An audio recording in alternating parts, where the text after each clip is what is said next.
سورہ یاسین ہمارے درس قرآن میں چل رہی ہے اور آج سورہ یاسین کا 19واں درس ہے۔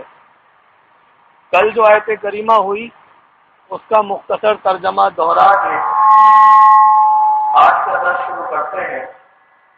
اللہ رب العزت نے ارشاد فرمایا، بسم اللہ الرحمن الرحیم، للشمس ينبغي لها ان تدرك القمر، سورج کو نہیں پہنچتا کہ چاند کو پکڑ لے، یعنی سورج کو نہیں پہنچتا چاند کو پکڑ لے۔ اس کا مقصد یہ ہے کہ سورج رات میں نہیں نکل سکتا۔ کل میں نے اس پر کئی قول سے وہ بیان کیے، یعنی چاند رات ہی میں نکلے گا اور سورج دن ہی میں نکلے گا، سورج کی یہ مجال نہیں کہ وہ چاند کو پکڑ لے۔ اس پر میں نے کئی قول بھی بیان کیے تھے کہ چاند کو پکڑنا سورج کے وقت میں نہیں، اس لیے کہ چاند پہلے آسمان پر ہے، چاند پہلے آسمان پر ہے اور سورج چوتھے آسمان پر، تو سورج کا چلنا اور ہے، چاند کا چلنا اور ہے، یہ میں نے کل بیان کر دیا۔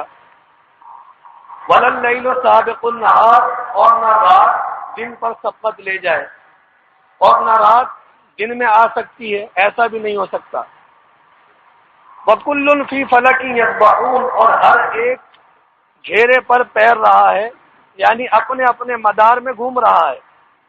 یہ کل بات ہو چکی۔ آج جو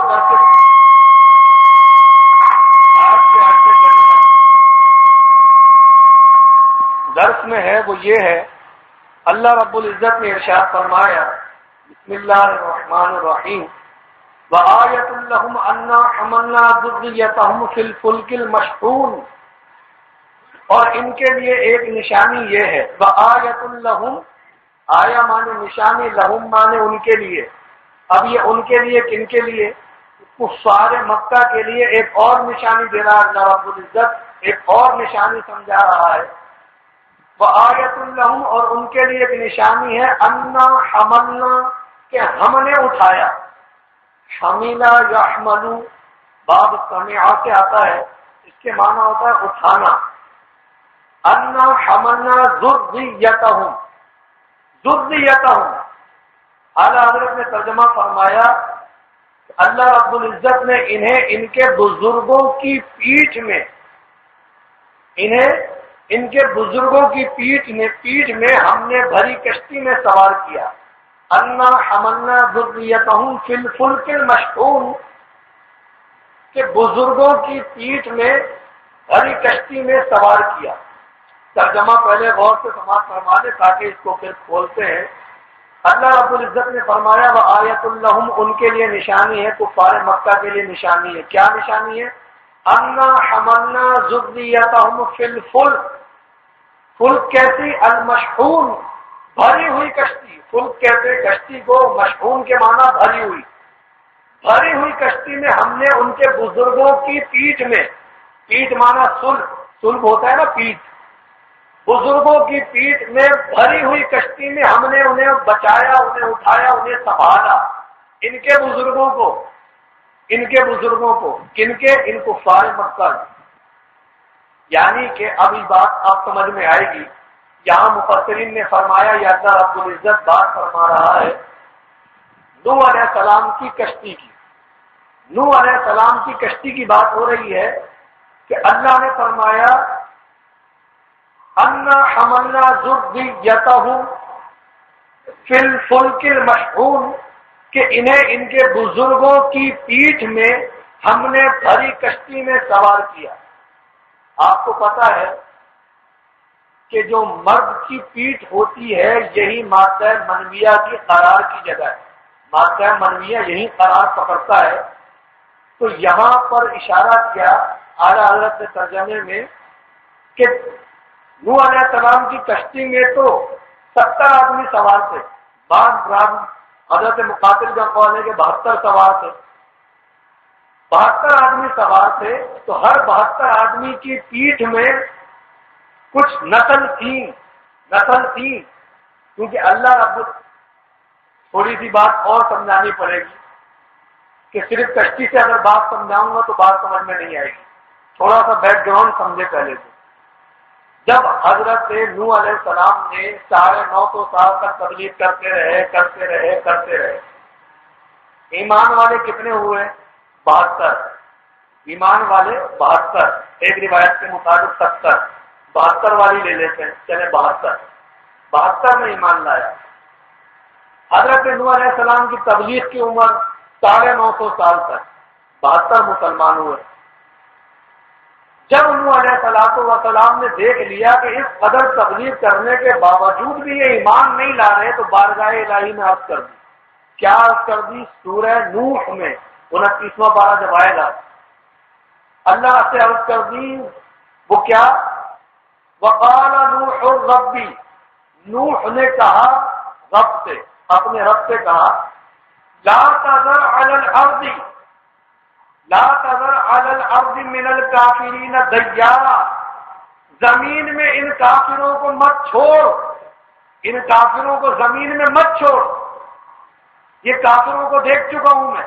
لا تذر علی الارض من الکافرین دیارا، ان کافروں کو زمین میں مولا مت چھوڑ. انک ان تذرہم، اگر تو انہیں چھوڑے گا. یہ اللہ تعالیٰ سے نوح علیہ السلام عرض کر رہے ہیں. پہلے تو یوں عرض کری کہ مولا لا تذر علی الارض من الکافرین دیارا، ان کافروں میں سے کسی کافر کو زمین پر مت چھوڑ. انک ان تذرہم، اگر تو انہیں چھوڑے گا، زمین میں انہیں رہنے دے گا، بسنے دے گا، انک ان تذرہم یضلوا عبادک، تو یہ تیرے بندوں کو گمراہ کریں گے. یہ 70-72 جو مسلمان ہو گئے انہیں بھی گمراہ کر دیں گے، انہیں بھی بہکائیں گے. انک ان تذرہم یضلوا عبادک، تیرے بندوں کو گمراہ کریں گے. ولا یلدوا الا فاجرا کفارا، اور فاسق و فاجر بچے پیدا کریں گے. ان کی جو نسل ہوگی وہ بھی فاسق و فاجر پیدا ہوگی. تو نوح علیہ السلام کی یہاں پر آپ دیکھیں کہ نظر نسلوں تک جا رہی ہے. کہ نبی کی نظر ہے تو نسلوں کو دیکھ رہی ہے کہ بچے بھی پیدا ہوں گے تو فاسق و فاجر پیدا ہوں گے. تو مولا ان میں سے کسی کو مت چھوڑ، سب کو ہلاک کر دے. جب نوح علیہ السلام نے دعا کر دی تو اللہ نے حکم دیا کہ وَاصْنَعِ الْفُلْكَ بِأَعْيُنِنَا وَوَحْيِنَا، ایک کشتی بناؤ ہماری نظروں کے سامنے. اللہ تعالیٰ نے کہا کہ ایک کشتی بناؤ. وَوَحْيِنَا، ہماری وحی کے مطابق، بِأَعْيُنِنَا، ہم ہماری نظروں کے سامنے ہم دیکھ رہے ہیں کہ تم کشتی کیا بنا رہے. وَلَا تُخَاطِبْنِي فِي الَّذِينَ ظَلَمُوا، اور یہ ظالموں کے بارے میں ہم سے بات نہیں کرنا. اب یہ عذاب آ کے رہے گا. اللہ رب العزت کے حکم سے نوح علیہ السلام نے کشتی بنانا شروع کی. اب کشتی بنانے کے لیے لکڑیاں چاہیے. تو نوح علیہ السلام نے کیا کیا کہ 1 سال کا پودا جو ہوتا ہے، 1 سال کا پودا، اسے لگانا شروع کیا. لگاتے لگاتے پورا ایک جگہ پھیلا دیا. اللہ رب العزت نے اس پودے لگنے کے بعد جب تک وہ پودے تناوت درخت نہ بن گئے، 20 سال کے عرصے میں، یہ 20 سال تک کوئی بچہ پیدا نہیں ہوا. 20 سال تک کوئی بچہ پیدا نہیں ہوا. درخت لگنے سے پہلے اگر پیدا ہو گیا 2-4 مہینے کا تو 20 سال بعد وہ جوان ہو گیا. نوح علیہ السلام نے اس کو بھی دعوت تبلیغ دی، اس نے بھی انکار کر دیا، وہ بھی مسلمان نہیں ہوا. 20 سال تک بچہ پیدا نہیں ہوا. جب 20 سال تک تناوت درخت بن گئے تو پھر نوح علیہ السلام نے کشتی کی تیاری شروع کی، کشتی بنانا شروع کی. جب کشتی بنا رہے ہیں نوح علیہ السلام تو کافروں نے پوچھا کہ نوح یہ کیا کر رہے ہو؟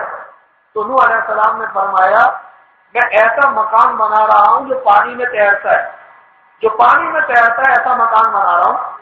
تو کافروں نے مذاق اڑایا، تمسخر کیا، استہزاء کیا نوح علیہ السلام کا. کیا کہا؟ پہلے کہتے تھے نبی ہوں اور اب بڑا ہی ہو گئے کارپینٹر. پہلے کہتے تھے نبی ہوں میں اور اب بڑھائیوں کا کام کر رہا. معاذ اللہ ثم معاذ اللہ. مذاق اڑایا، تمسخر کیا. نوح علیہ السلام بناتے رہے. یہ بھی اعتراض کیا کہ نوح علیہ السلام پانی پہ تیرنے والا مکان بنا رہے ہیں اور پانی کا نام و نشان دور دور تک نہیں ہے. اتنا بڑا مکان پانی کہاں سے لائیں گے اتنا سارا؟ المختصر کافروں نے استہزاء کیا، اپنا مذاق اڑایا. نوح علیہ السلام کشتی بنا رہے 2 سال کے عرصے میں کشتی تیار ہوئی. 2 سال کے عرصے میں کشتی تیار ہوئی. اب کشتی تھی کتنی بڑی یہ بھی سن لیں. 300 گز لمبی تھی، 300 گز لمبی تھی، 50 گز چوڑی تھی اور 30 گز لمبی تھی، 30 گز اونچائی میں، 3 منزلہ بنائی تھی نا، 3 منزلہ۔ نوح علیہ السلام کی جب کشتی تیار ہوئی، اللہ رب العزت کا حکم آ گیا۔ کیا آیا؟ کہ 12ویں پارے میں، جب 12واں پارہ آئے گا تو آئے گا، میں ابھی بتا رہا ہوں۔ حتی اذا جاء امرنا وفارت النور، جہاں تک کہ اللہ کا حکم آ گیا، وفارت النور، اور تندور نے جوش مارا۔ یہ جو روٹی پکانے کا تندور ہوتا ہے نا آپ کا، یہ روٹی پکانے کا تندور، اسے اللہ نے فرمایا وفارت النور۔ اس سے مراد مفسرین کے اکثر مفسرین اس طرف گئے ہیں کہ یہ تندور مراد ہے، اس کو روٹی پکائی جاتی ہے، اور یہ پتھر کا تندور تھا، اور یہ وہ تندور تھا جو حضرت حوا کو، آدم علیہ السلام کی وائف کو تڑکے میں ملا تھا۔ اس تندور سے پانی نکلا، جوش مارا۔ اب وہ پانی جیسے ہی نکلا، نوح علیہ السلام کو اس کی خبر ہوئی کہ تندور نے جوش مار دیا ہے، پانی نکل گیا ہے، یہ علامت تھی کہ اللہ کا عذاب آ رہا ہے۔ نوح علیہ السلام فوراً کشتی پہ سوار ہوئے اور ہر جانور کو اور ہر مسلمان کو کشتی میں جمع کیا۔ المختصر، جب نوح علیہ السلام نیچے والے فلور میں، جو سب سے نچلا فلور تھا، اس میں وحشی جانوروں کو، درندوں کو جمع کیا، اور اس سے اوپر فلور تھا، اس میں چوپائے کو، یعنی گائے، اونٹ، بیل، بکرے، حلال جانور جو ہم کھاتے ہیں، ان کو بیچ والے فلور میں جمع کیا، اور سب سے اوپری منزل میں نوح علیہ السلام، ان کے ساتھی اور ایک نبی اور تھے۔ یہ کل میں نے آپ سے سوال پوچھا تھا، ایک نبی اور تھے، وہ کون تھے؟ بتا سکتا ہے کوئی؟ بتا سکتا ہے؟ ایک نبی اور تھے نوح علیہ السلام کے ساتھ، نہیں پتا؟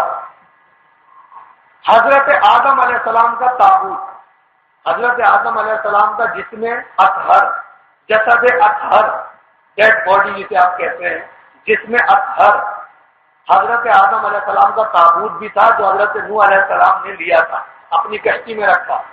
ایک بات اور بتا دوں اس سے ہٹ کر، کہ دیکھیں نوح علیہ السلام کو علامت پتہ چلی کہ اب جو ہے اللہ کا عذاب آنے والا ہے، نوح علیہ السلام نے کشتی میں آدم علیہ السلام کا تابوت رکھ لیا، یعنی کہ آپ کی جسم اطہر کو سنبھالا۔ اس بات کو جانتے ہیں کہ یہ نبی کا جسم اطہر ہے، ہمارے باپ کا جسم اطہر ہے، سنبھالا۔ اسی طریقے سے جب موسیٰ علیہ السلام ہجرت کر رہے تھے اور اللہ نے حکم دے دیا تھا کہ اب عذاب آئے گا فرعونیوں پر، تو موسیٰ علیہ السلام نے حضرت یوسف علیہ السلام کی باڈی کو نکالا، جسم اطہر کو نکالا، اور ایک باڈی کا پتہ نہیں تھا کہاں ہے، تو موسیٰ علیہ السلام نے پوچھا بھائی بتاؤ یوسف علیہ السلام کی باڈی کہاں ہے؟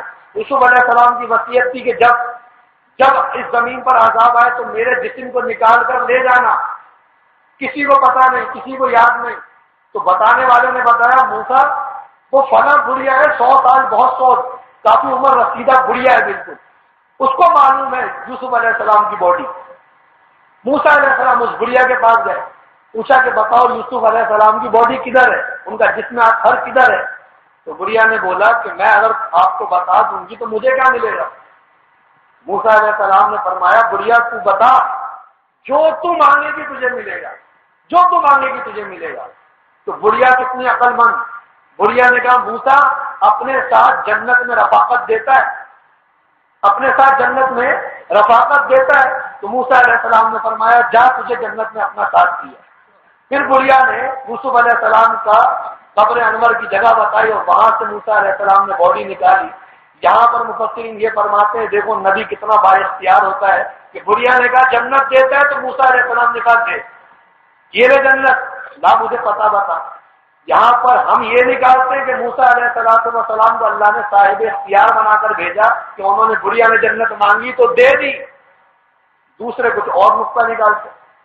المختصر، آپ کو صرف بتانا یہ ہے کہ نبی دوسرے نبی کی عظمت کو جانتا ہے کہ جب موسیٰ علیہ السلام نے حضرت یوسف علیہ السلام کی باڈی کو لیا اور پار گئے تو اب وہاں پر تدفین کا مسئلہ اٹھا کہ موسیٰ علیہ السلام نے باڈی پہنچا دی۔ اب ایک قوم کہہ رہی ہے کہ باڈی یہاں ہمارے علاقے میں آپ کی تدفین ہو، بعض کہہ رہے ہیں ہمارے علاقے میں، بعض اس لیے کہہ رہے ہیں کہ یہ نبی کا جسم اطہر ہے، یہ ہمارے علاقے میں ہونا چاہیے، دفن تدفین یہاں ہونی چاہیے۔ بعض غیر ہوشیار ہوتے ہیں، وہ کہہ رہے ہیں بھائی یہ نبی کا جسم ہے، جہاں دفن ہوگا ہریالی ہریالی ہو جائے گی، یہاں ہمارے علاقے میں نہیں آؤ۔ یہ بھی ایک لاجک تھی کچھ تو نبی کی عظمت کو سلام کہہ کر اپنے علاقے میں تدفین چاہ رہے ہیں، اور کچھ ہوشیار یہ چاہ رہے ہیں کہ نبی کا جسم اثر جس زمین پر آتا ہے وہاں ہریالی ہو جاتی ہے، خوشحالی آ جاتی ہے، انہیں اپنے علاقے میں تدفین کرواؤ۔ یہ بھی ایک الگ بحث ہے۔ المختصر یہ ہے کہ نوح علیہ السلام نے آدم علیہ السلام کی باڈی کی عظمت، ان کی حرمت کو سنبھالا، آپ کے تابوت کو رکھا، کشتی میں رکھا تیسری منزل پر۔ اب جو 72 آدمی سوار ہوئے تو عورتیں تابوت کے اس طرف کھڑی ہوئی اور مرد تابوت کے اس طرف۔ یہ آدم علیہ السلام کی باڈی کوئی 6 فٹ کی تھوڑی تھی جیسے ہماری باڈی ہے، 5 سے 7 8 انچ کی۔ آدم علیہ السلام کا جسم اطہر تو 60 گز لمبا تھا، 60 گز لمبا۔ تو جب ان کا تابوت ہوگا تو وہ بھی کتنا لمبا ہوگا؟ اس کو کشتی میں رکھا اور پھر اس طرف مرد کھڑے ہوئے، اس طرف عورتیں کھڑی ہوئی تاکہ بیچ میں ایک آڑ ہو جائے۔ اب وہاں پر نہ صرف نوح علیہ السلام سے آدم علیہ السلام کی باڈی تھی جس میں اطہر تھا، بلکہ عورتیں بھی تھیں، مرد بھی تھے، اور وہ پرندے بھی تھے جو آپ کے پرندے ہوتے ہیں، طوطا، مینا، یہ سب بھی اوپر والی منزل میں تھے۔ اب جب حضرت نوح علیہ السلام نے دیکھ لیا کہ پانی زمین نے ابالنا شروع کر دیا ہے، وہ تو علامت کی تندور سے پانی نکلا، اب زمین نے پانی نکال دیا، زمین پانی دے رہی ہے، آسمان پانی برسا رہا ہے، پانی برسنا شروع ہو گیا۔ جب کشتی کے نیچے پانی پا لیا تو پھر آپ نے پڑھا بسم اللہ مجریہا و مرساہا ان ربی لغفور رحیم، اللہ کے نام سے چل پڑ، وہی چلاتا ہے، وہی تیراتا ہے۔ جیسے ہی اللہ کا نام لیا نوح علیہ السلام نے، وہ کشتی پانی پر آ گئی اور چلنے لگی، تیرنے لگی۔ وہ کافر جو نوح علیہ السلام کا مذاق اڑا رہے تھے کہ خشکی میں کشتی بنا رہے ہیں، خشکی میں کشتی بنا رہے ہیں، دور دور تک پانی کا نام و نشان نہیں ہے، سب آوازیں چیختے چلاتے رہ گئے کہ نوح ہمیں کشتی میں بیٹھا لو، نوح ہمیں کشتی میں بیٹھا لو، کسی کو نہیں۔ وہی بیٹھا جو ایمان والا تھا، یہاں تک کہ مفسرین نے یہ بھی فرمایا کہ نوح علیہ السلام کی اپنی بیوی جس کا نام وائلہ تھا وہ کافر تھی، مسلمان نہیں تھی، نوح علیہ السلام نے اس کو بھی کشتی میں نہیں بٹھایا، اس کو بھی کشتی میں نہیں بٹھایا، یہاں تک کہ انہی کا بیٹا ایک تھا کنعان نوح علیہ السلام کا بیٹا کہتے ہیں، لیکن مفسرین نے فرمایا وہ نوح علیہ السلام کا بیٹا اس حوالے سے تھا کہ نوح علیہ السلام نے جس عورت سے شادی کی تھی وہ اپنے ساتھ ایک اولاد لائی تھی، اس کا نام تھا کنعان۔ بات سمجھ میں آ رہی ہے کہ نوح علیہ السلام کا بیٹا اس حوالے سے تھا کہ وہ عورت جب نکاح میں آئی نوح علیہ السلام کے تو وہ کنعان، ظاہر سی بات جب عورت سے شادی کی تو وہ آٹومیٹکلی وہ بچہ جو 4-5 سال کا تھا وہ بیٹا ہو گیا، وہ نوح علیہ السلام اس کے والد ہو گئے۔ اللہ تعالیٰ نے قرآن مجید 12ویں پارے میں فرمایا انہ لیس من اہلک، یہ کنعان آپ کے اہل میں نہیں ہے، یہ آپ کے گھرانے سے نہیں ہے۔ یہاں پر تفسیر میں یہی فرمایا ہے کہ وہ نوح علیہ السلام کا بیٹا اس لیے تھا کہ وہ عورت اپنے ساتھ لے کے آئی تھی، تو جب شادی کر لی، نکاح کر لیا تو وہ بیٹا ہو گیا۔ بات نہیں آ رہی، اس پر اعتراضات ہوتے ہیں، اس لیے میں اس کو کلیئر کر رہا ہوں۔ یہیں پر نوح علیہ السلام نے جب کشتی چل پڑی بسم اللہ مجریہا، 40 دن تک آسمان سے پانی برسا، 40 دن تک زمین نے پانی نکالا۔ علامہ جلال الدین سیوطی فرماتے ہیں کہ سب سے زیادہ ڈر مجھے اسی آیت کریمہ سے لگتا ہے، اس سے زیادہ ڈراؤنی آیت کریمہ اور کوئی مجھے نظر نہیں آئی کہ آسمان پانی برسا دے، زمین پانی ابال دے، تو بندہ جائے تو کہاں جائے؟ جائے تو کہاں جائے؟ زمین پانی پھینک رہا ہے، آسمان پانی برسا رہا ہے، 40 دن تک پانی برستا رہا اور 6 مہینے تک نوح علیہ السلام کی کشتی تیرتی رہی، سب غرق ہو گئے، یہاں تک کہ اونچے اونچے پہاڑ بھی پانی سے چھپ گئے، یہ لمبے لمبے پہاڑ پانی سے چھپ گئے، اتنا پانی برسا، سب ختم، سب غرق۔ اللہ رب العزت نے 12ویں پارے میں فرمایا کہ ہم نے نوح کی کشتی کو جودی پہاڑ پر ٹھہرایا، جودی پہاڑ پر ٹھہرایا، اور نوح علیہ السلام نے پڑھا تھا بسم اللہ۔ اب آپ اندازہ لگائیں کہ نوح علیہ السلام صرف آدھی بسم اللہ پڑھ رہے ہیں، 12ویں پارے میں صرف اتنا ہے بسم اللہ۔ آدھی بسم اللہ کی اتنی برکت ہے کہ بندہ پڑھے تو کشتی چل پڑے، بندہ پڑھے تو کشتی پہاڑ پر رک جائے۔ نوح علیہ السلام نے 6 مہینے سے تیرتی ہوئی کشتی پر پڑھا تو وہ پہاڑ پر رک گئی بسم اللہ۔ جب آدھی بسم اللہ کی اتنی برکت ہے تو پوری بسم اللہ کی کتنی برکتیں ہوں؟